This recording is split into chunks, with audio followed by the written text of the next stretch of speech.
Hello बच्चों, आज हम लोग फिर से बिलियन चैप्टर को किया जाए। अब बिलियन चैप्टर में हमने पढ़ रहा था बाबू। अब अणुसंख्यक गुणधर्म। अब अणुसंख्यक गुणधर्म क्या है? अणुसंख्यक गुणधर्म देखिए, अणुसंख्यक गुणधर्म। अब ये अणुसंख्यक गुणधर्म क्या है हमने बता चुका है कि ऐसा ये एक आदर्श विलयन का एक ऐसा गुण जो विलय के कणों की संख्या पर निर्भर करता है। कणों की संख्या पर निर्भर करता है, यानी कि जो भी विलय के कणों की संख्या पर निर्भर करता है उसे अणुसंख्यक गुणधर्म कहते हैं। अगर विलय के कणों की संख्या ज्यादा है तो अणुसंख्यक गुणधर्म ज्यादा होगा। अगर विलय के कणों की संख्या कम है तो अणुसंख्यक गुणधर्म कम होगा। हमने पिछले लेक्चर में बात किया है। आप उस लेक्चर का टॉपिक है अणुसंख्यक गुणधर्म। आप पिछले लेक्चर को आप जरूर देखें। हाँ बाबू, एक चीज और हमने देखा है कि जो सब्सक्राइब नहीं किए हैं वो 33% ऐसे बच्चे हैं जो सब्सक्राइब नहीं किए हैं हमारे चैनल को और वो रेगुलर वॉच करते हैं। आप कृपया उसे सब्सक्राइब कर लें और बेल आइकन को दबा दें, प्रेस कर दें, जिससे कि आपको जो भी वीडियो जाए आपका नोटिफिकेशन हो जाए। आप नोटिस कर जाए, आपको पता चल जाए कि अब हमारा नया वीडियो आ चुका है। तो आप कृपया करें, आपको जो 33% हमारे वीडियो के सब्सक्राइबर नहीं है, हमारे चैनल के सब्सक्राइबर नहीं है, कृपया करके उसको आप सब्सक्राइब कर लें। ठीक है। अब देखिए यहाँ पे आज हम लोग बात करने वाले हैं एक अणुसंख्यक गुणधर्म का। अब वो अणुसंख्यक गुणधर्म है वाष्पदाब का आपेक्षिक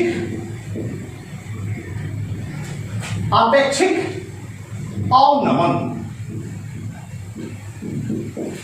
वाष्पदाब का आपेक्षिक अवनमन, यानी कि अब हमको देखना है अवनमन का बाबू का मतलब होता है कमी, आपेक्षिक का मतलब सापेक्षिक एक तरह से कहो, यानी कि हमारा ये वाष्पदाब में कमी हो रहा है। तो कैसे कमी हो रहा है इसको देखना चाहिए। ये सबसे पहले देखिए, आप वाष्पदाब में आपेक्षिक अवनमन तभी आप जानिएगा, इस टॉपिक को आप तभी पढ़ सकिएगा जब आपको वाष्पदाब पता हो। जब तक आपको वाष्पदाब पता नहीं होगा आप ये वाष्पदाब में आपेक्षिक अवनमन नहीं पढ़ सकते। ठीक है। तो आपको आपेक्षिक अवनमन हम लोग पढ़ रहे हैं, हम लोग को यही अणुसंख्यक गुणधर्म पढ़ना है। लेकिन इसे पढ़ने के लिए पहले हम लोग पढ़ा जाए आप लोग को वाष्पदाब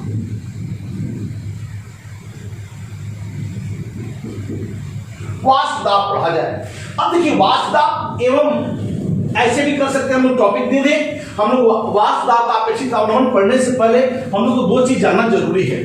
अगर तभी वाष्पदाब का आपेक्षिक अवनमन जान पाएंगे। पहला विलयन का वाष्पदाब,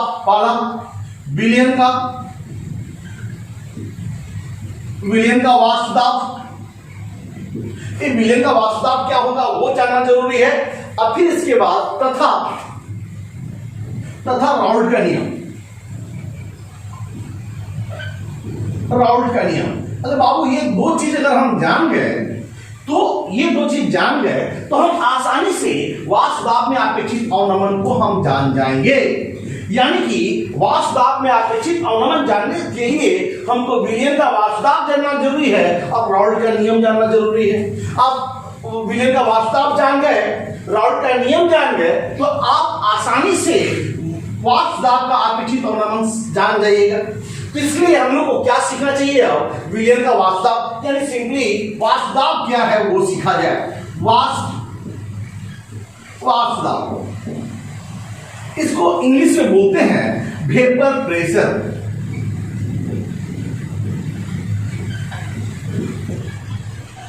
वेपर प्रेशर बोलते हैं। अब इसको वेपर प्रेशर को थोड़ा समझा जाए। वेपर प्रेशर समझा जाए। अब देखिए बहुत आसान सा टॉपिक है। बहुत आसान है। आप इसे थोड़ा सा दिमाग लगाइएगा तो एकदम समझ जाइए, एकदम कुछ नहीं है, एकदम कुछ नहीं। देखिए मान लीजिए कि ये हमारा एक पात्र, एक बर्तन है। हम इसमें आपको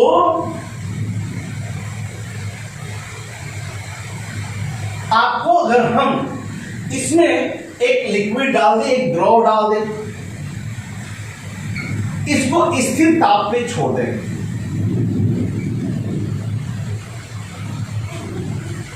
आप देखते हैं कि ये द्रव जो होता है ये हमेशा वाष्पशील होता है। द्रव वाष्पशील होता है, वाष्प बन के उठते जाता है। आपका जल, अभी गर्मी के दिन है, गर्मी के दिन में पूरा तालाब सूख जाता है। आप कटोरी वगैरह मांझ के रखते हो, कटोरी में अगर थोड़ा सा जल रहता है तो देखते हो कि कटोरी का जल उड़ जाता है, उसके नीचे सफेद सफेद हो जाता है। सफेद सफेद कोई गंदा नहीं है, उस जल का जो लवण है वो बचा रह जाता है, बाकी जल उड़ जाता है। तो आपको भी क्या करना है कि इस द्रव को स्थिर ताप पे हमने रख दिया। अच्छा, अब इसे समझने के लिए हम एक मैनोमीटर डाल दिए। आप इसी तरह इसको पूरी तरह से बंद कर दिए और इसको समझने के लिए हमने मैनोमीटर डाल दिया। मैनोमीटर डाल दिया। इस मैनोमीटर में हमने यहां पे मरकरी डाल दिया, Hg है, और इसको हम लोग बोलेंगे ये हमारा द्रव है, इसको बोलेंगे मैनोमीटर।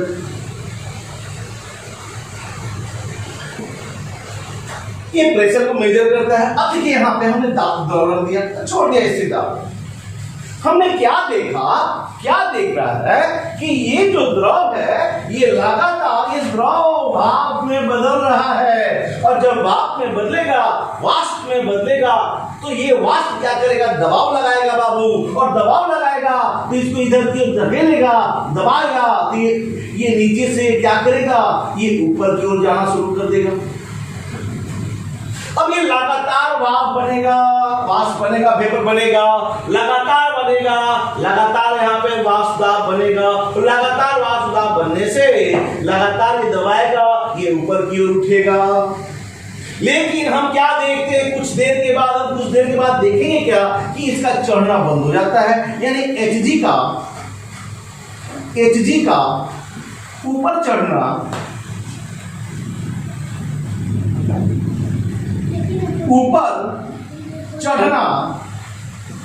बंद हो जाता है।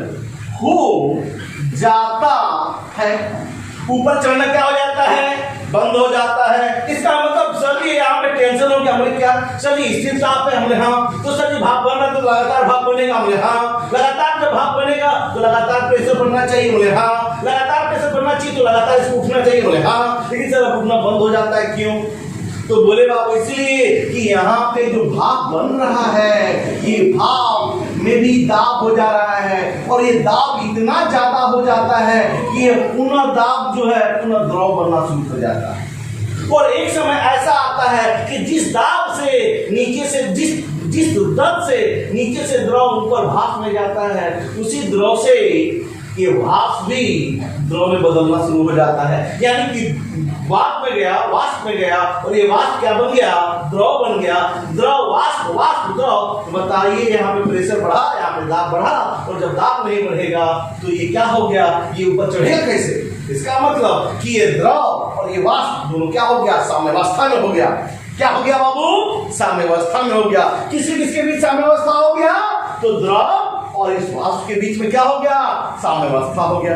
ये कैसे साम्यावस्था हुआ, क्योंकि यहाँ पे दाब लग रहा है, ये वाष्प के चलते दाब लग रहा है, और द्रव के चलते ये क्या बन जा रहा है, द्रव बन जा रहा है। और जिस दर से ये द्रव वाष्प बन रहा है उसी दर से ये वाष्प भी ये द्रव बन जा रहा है। इसका मतलब द्रव और वाष्प के बीच में क्या हो जाए, साम्यावस्था। अरे भैया, इस द्रव और इस वाष्प के बीच में जो साम्यावस्था हो रहा है, द्रव और वाष्प के बीच में जो साम्यावस्था हो रहा है, द्रव और वाष्प के बीच में जो साम्यावस्था हो रहा है, उस साम्यावस्था में वाष्प के द्वारा लगाया गया दाब को वाष्प दाब बोलते हैं। इसी को तो वाष्प दाब बोलते हैं। यानी कि द्रव और वाष्प साम्यावस्था में वाष्प के द्वारा लगाया गया दाब को वाष्प दाब कहते हैं। समझ में आया बच्चों? यानी कि द्रव और वाष्प साम्यावस्था में वाष्प के द्वारा लगाया गया दाब को वाष्प दाब कहते हैं। यानी कि अगर हमको कहा जाए कि किसी निश्चित ताप पर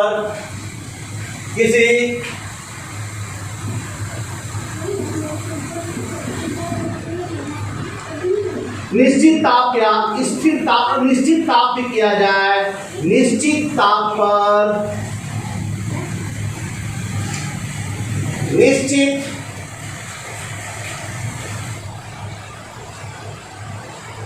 निश्चित ताप पर किसी निश्चित ताप पर द्रव वाष्प साम्यावस्था में, द्रव वाष्प साम्यावस्था में, द्रव वाष्प साम्यावस्था में वाष्प के द्वारा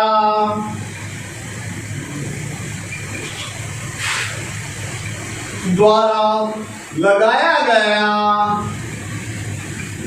दाब को वाष्प दाब कहते हैं। यानी कि द्रव और वाष्प जो साम्यावस्था है, यानी जिस तरह से द्रव वाष्प बन रहा है उसी तरह से ये वाष्प भी द्रव बन रहा है। इस साम्यावस्था में अगर वाष्प के द्वारा जो भी दाब लगाया जाएगा उसी को हम लोग बोलेंगे क्या चीज, वाष्प दाब। अब आप बच्चों आप इसे उतार लो, फिर इसके बाद बात करते हैं।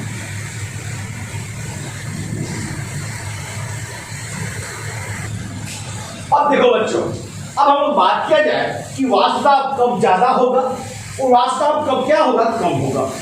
तो वाष्प दाब को हम लोग ऐसा बात करें, द्रव के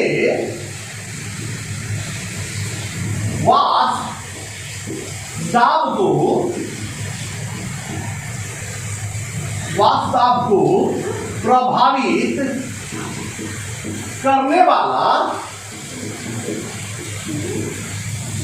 वाला कारक, यानी कौन कौन सा कारक है जो वाष्प दाब को प्रभावित करता है। अब आप समझो कौन कौन सा कारक है जो वाष्प दाब को क्या करता है, प्रभावित करता है। अब बताइए आप, ये पहले द्रव की बात करें। द्रव किससे बना होगा, ये अणु से बना होगा या आयन से बना है, जिससे भी बना होगा ये द्रव। मान लीजिए ये द्रव है, तो ये जो अणु बना है तो इस अणु के बीच में बल भी होगा, उसको बोलेंगे अंतर आणविक आकर्षण बल। क्या बोलेंगे इसको, अंतर आणविक आकर्षण बल। यानी कि दो अणुओं की जब द्रव है तो इसका घटक अणु होगा, तो जब ये अणु है तो इनके बीच में कोई ना कोई बल होगा। अगर ये बल बहुत ही दुर्बल होगा तो क्या होगा, ये दुर्बल होगा तो क्या होगा, ये आसानी से टूट जाएगा ये बल, और जब आसानी से टूटेगा तो आसानी से भाप में जाएगा, और जब आसानी से वाष्प अवस्था में जाएगा वाष्प ज्यादा होगा। तो इसका मतलब एक लाइन में हम लोग बोल सकते हैं क्या कि अगर द्रव का अंतर आणविक आकर्षण बहुत दुर्बल होगा, वाष्प अधिक होगा। क्यों अधिक होगा, क्योंकि आसानी से ये द्रव के अणु अपने सतह को छोड़कर वाष्प अवस्था में चले जाएंगे, जिससे वाष्प दाब क्या होगा, ज्यादा होगा। यानी कि हम ऐसा बोल सकते हैं, द्रव का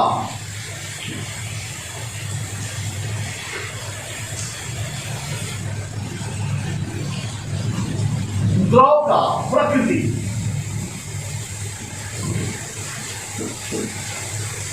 अब बोलिए द्रव का प्रकृति क्या करेंगे, हम बोलेंगे कि जिस द्रव का अंतर आणविक आकर्षण बल कम होगा उसका आसानी से टूटेगा।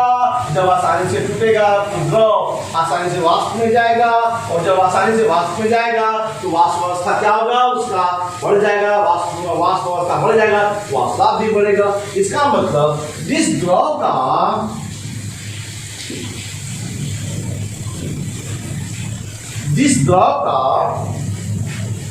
अंतर आणविक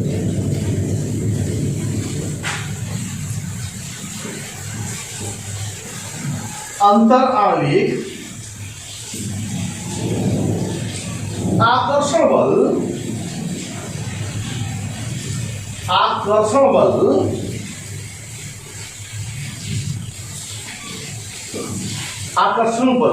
अंतर आणविक आकर्षण बल दुर्बल होता है,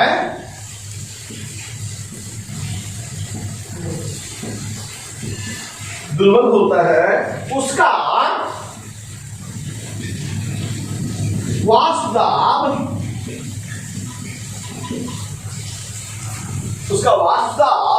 उच्च होता है।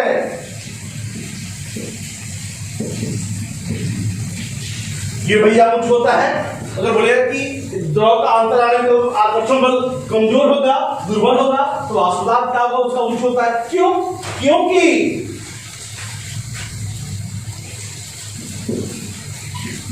क्योंकि द्रव का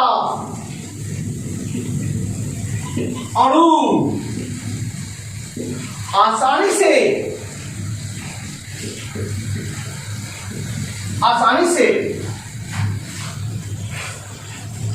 से द्रव अवस्था को छोड़कर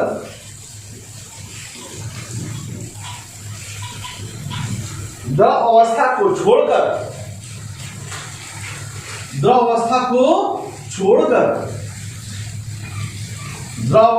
छोड़कर वाष्प अवस्था में चले आते हैं।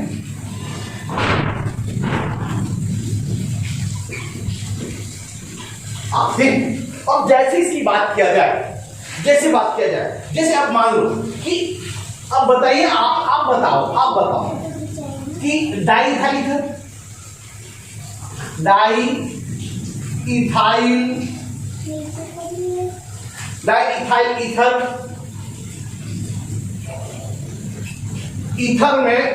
ईथर में हाइड्रोजन बंधन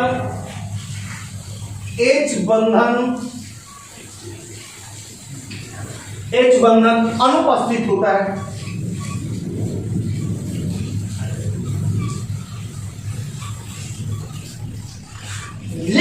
लेकिन अब एक बात किया जाए यहां पे इथाइल अल्कोहल में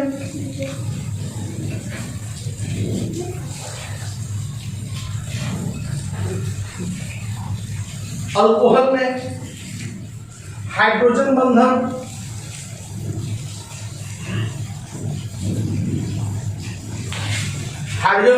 उपस्थित होता है।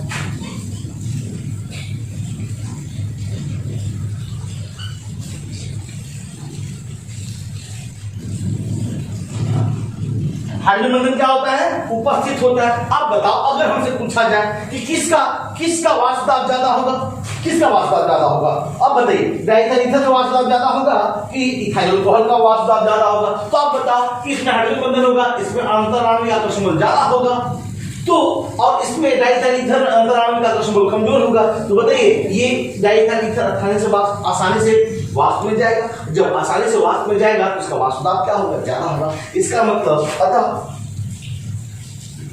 अतः डाइथाइल इथाइल ईथर का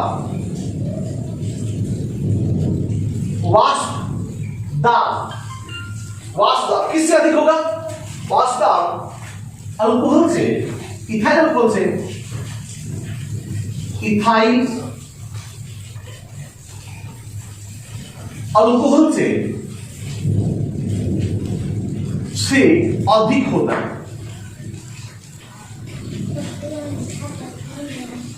अधिक होता है। यानी कि अगर बोले किसका ज्यादा होगा तो बोले इथाइल अल्कोहल का ज्यादा होगा। क्यों ज्यादा होगा? क्योंकि इसमें हाइड्रोजन बंधन है, इसमें हाइड्रोजन बंधन अनुपस्थित है। तो जब हाइड्रोजन बंधन अनुपस्थित है तो इसमें अंतराणु का आकर्षण बल क्या हो गया? बहुत ज्यादा हो गया। इसलिए इसका वाष्प दाब क्या होगा? बहुत ही, इसका इथाइल अल्कोहल का वाष्प दाब कम होगा, और जब डाइथाइल ईथर का वाष्प दाब क्या हो जाता है? किस तरह से नोट करते हैं?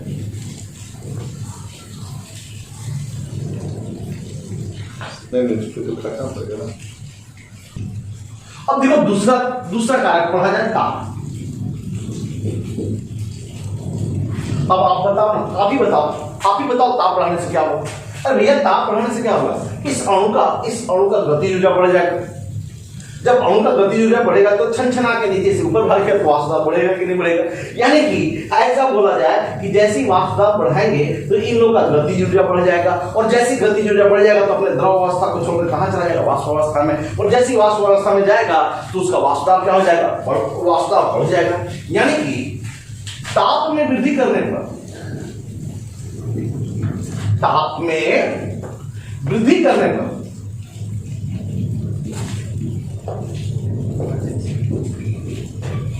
ताप में वृद्धि करने पर वाष्प दाब में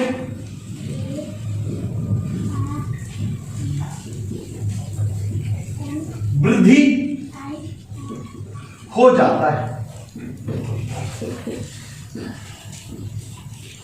ताप में वृद्धि करने पर वाष्प दाब में वृद्धि हो जाता है। क्यों ऐसा, ऐसा क्यों ऐसा हो जाता है कि ताप में अगर वृद्धि किया जाए, क्योंकि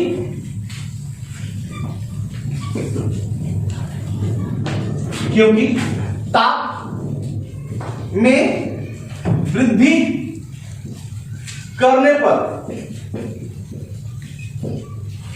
ताप में वृद्धि करने पर, ताप में जैसे आप वृद्धि करोगे तो इनका गतिज ऊर्जा वृद्धि हो जाता है।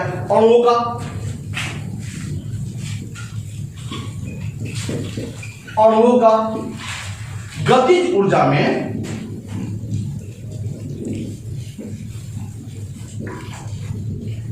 वृद्धि हो जाता है।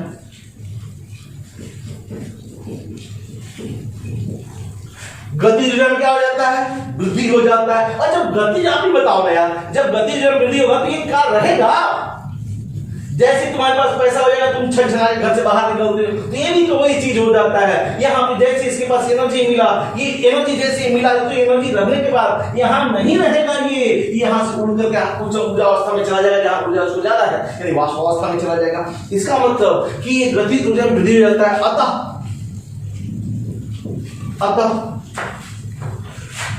द्रव की सतह को छोड़कर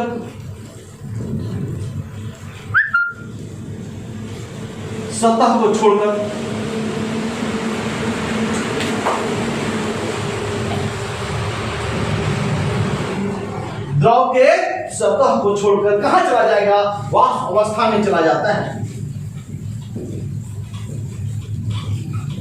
वाष्प अवस्था में चला जाता है, वाष्प अवस्था में चला जाता है। किसको छोड़ करके, तो द्रव अवस्था को छोड़कर कहां चला जाएगा, वाष्प अवस्था में चला जाएगा। और जैसे वाष्प अवस्था में जाएगा तो वाष्प दाब में क्या होगा, वृद्धि होगा। आवश्यक नोट करो।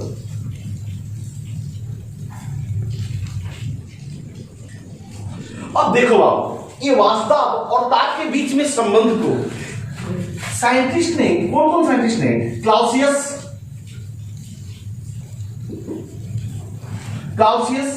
क्लेपेरॉन समीकरण के द्वारा, क्लेपेरॉन समीकरण के द्वारा संबंध व्यक्त किया जाता है। किसके बीच में, तो वाष्प दाब और ताप के बीच में। अब उसका समीकरण है log P2/P1, यानी कि ये वाष्प दाब, ये क्या है, इस बराबर होता है डेल्टा H वेपोराइजेशन बट्टा 2.303 R T2 minus T1 T2।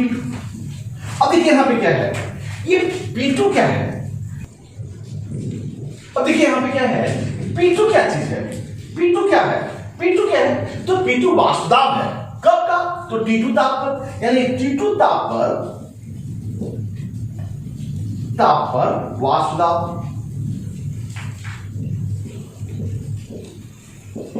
अच्छा, P1 क्या है, T1 ताप पर वाष्प दाब।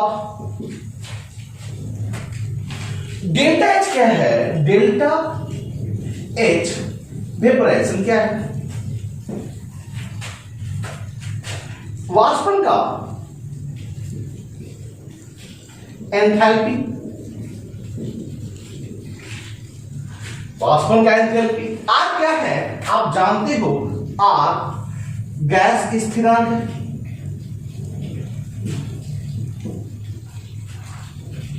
इसमें क्या होगा, वाष्पदाब और ये वाष्पदाब, इन दोनों वाष्पदाब दिया रहेगा, एक ताप दिया हो सकता है डेल्टा एच वाष्पन दिया हो सकता है, आर का मान आप जानते ही हो 8.314, अब जूल में देगा, ये केल्विन में देगा, जूल में देगा, कैलोरी में दे सकता है। तो आप आर का मान के अनुसार हम इस समीकरण को रख करके हम इसको बना सकते हैं, आप इसे नोट करिए।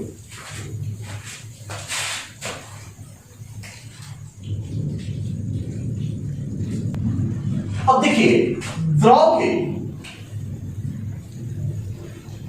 के वाष्प दाब में, द्रव के वाष्प दाब में अवाष्पशील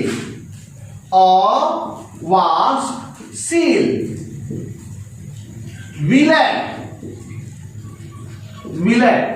डालने का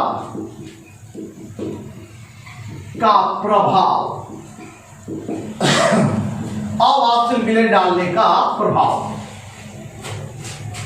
यानी कि अवाष्पशील यानी कि ऐसा विलय जो वाष्प नहीं बनता हो, अमने नहीं, वाष्प बने, वाष्पशील का मतलब वाष्प बनने वाला, यानी कि ये अब हमारा वाष्प नहीं बनेगा, यानी द्रव वाष्प बनने वाला है, अब लेकिन ये जो विलय डाल रहे हैं वो वाष्प नहीं बनने वाला है। तो देखिए अब इसको समझा जाए क्या होगा, और ये बहुत ही वीवीआई है, आप इसे नोट कर ले, इसे ढंग से समझें।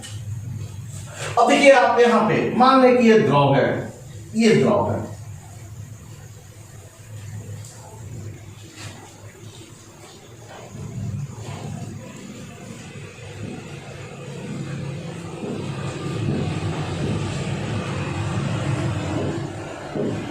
ये द्रव है।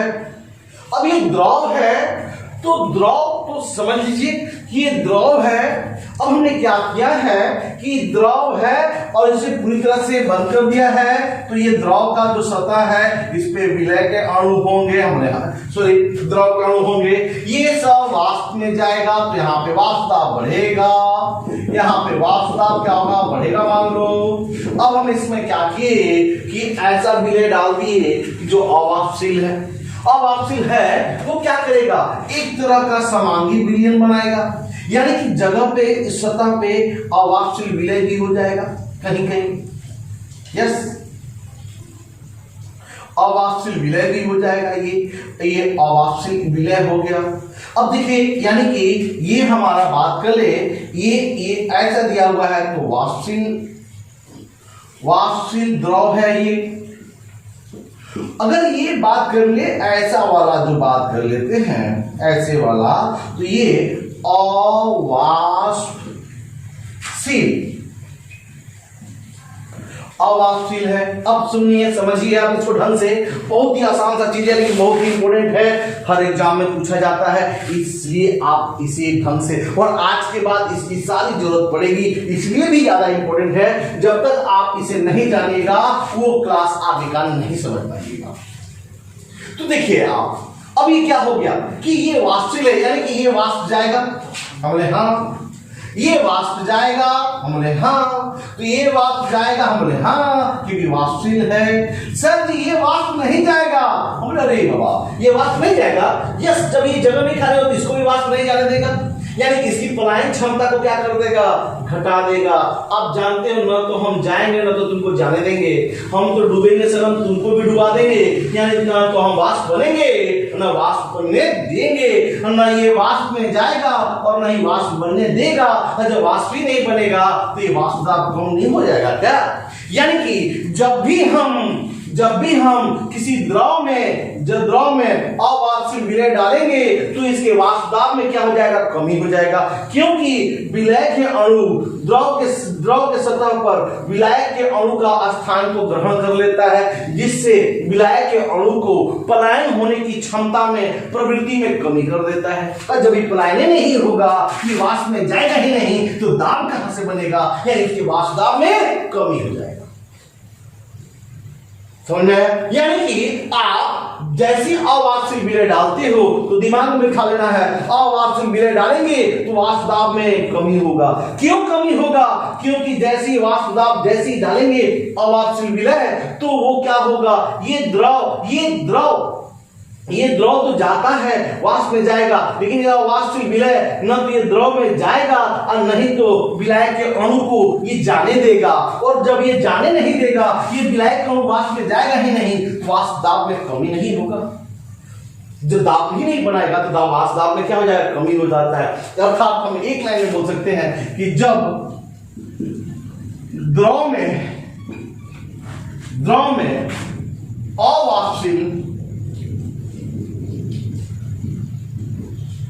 अवाष्पशील विलय डाला जाता है, अवाष्पशील विलय डाला जाता है तो अवाष्पशील विलय डाला जाता है तो वाष्प दाब में, यानी कि द्रव या ऐसे बोले विलयन कि वाष्प दाब में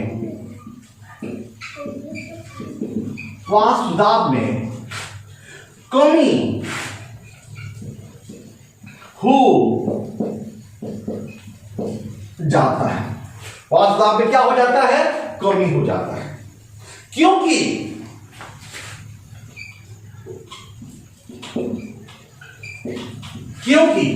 विलय के कुछ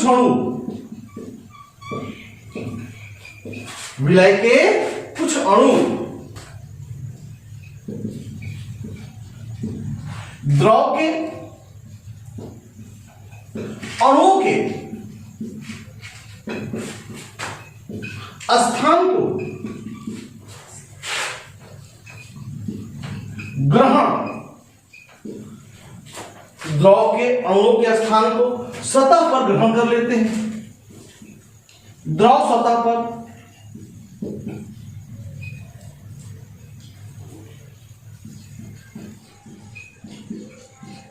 ग्रहण कर लेते हैं, जिससे